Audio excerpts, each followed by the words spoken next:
Au Mans, les lieux de travaux sont souvent embouteillés ou les routes barrées, mais à l'occasion des fêtes, ce sera atténué. Par exemple, le tunnel sera rouvert à la circulation du 20 décembre au 6 janvier et les travaux rue Voltaire se terminent cette semaine.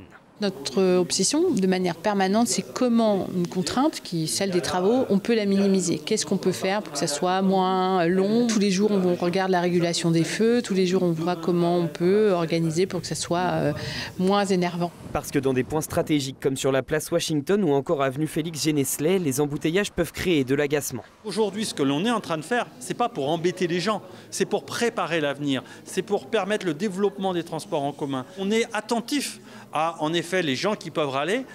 Et en même temps, moi j'entends beaucoup de gens qui disent il faut être patient parce qu'après ça va être chouette. La raison principale, l'aménagement simultané du futur réseau de bus à hydrogène rapide, les chronolignes. On n'imagine pas faire un réseau de transport par tronçon. Donc il faut le faire dans son intégralité. Ce que l'on fait aujourd'hui, c'est un engagement que l'on avait pris devant les Manceaux au moment des élections municipales. Ces travaux sont nécessaires, ils vont durer sur une période limitée, mais il n'y aurait rien eu de pire que d'étaler ces travaux sur 6 ans. Encore plusieurs mois d'attente. Au fur et à mesure, les travaux vont se terminer. Ce projet, qui coûte un peu plus de 100 millions d'euros, devrait être mis en service au plus tard, en 2026.